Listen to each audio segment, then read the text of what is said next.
O Concello de Ribeira segue a dar pasos na busca de financiamento para a construción do novo polígono industrial. Esta mesma semana, os responsables do Executivo local mantiñan unha xuntanza coa Xerencia de Suelo Empresarial del Atlántico, a que lle solicitaron colaboración para poder desenvolver o proxecto, que prevé unha ampliación de máis de 250.000 metros cadrados. Abordamos a necesidade de que Ribeira teña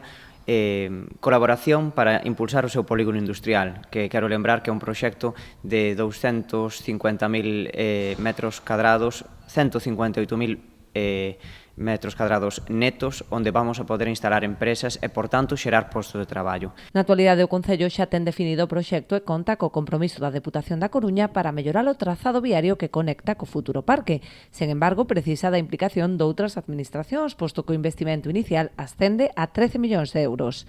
Estamos falando dun proxecto de 13 millóns de euros e, por tanto, é necesario que as administracións públicas se impliquen. Neste momento temos o compromiso por parte do Concello de Ribeira, evidentemente, como máximo promotor dese polígono industrial, pero tamén temos o compromiso da Deputación da Coruña para mellorar toda a traza do viario que levaría a ese polígono industrial.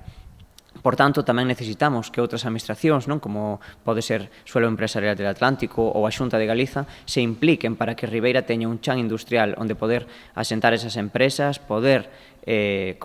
facer postos de traballo e evitar a fuga desas empresas que se están indo de Ribeira. Pola súa banda, a xerente de SEA, Beatriz Estallo, comprometeuse a estudar o proxecto e apoiar a dotación de chan empresarial na zona que resulte máis viable, posto que o obxectivo da entidade é favorecer a creación de emprego na comarca, facilitando a implantación de novas empresas ou a ampliación das xa existentes.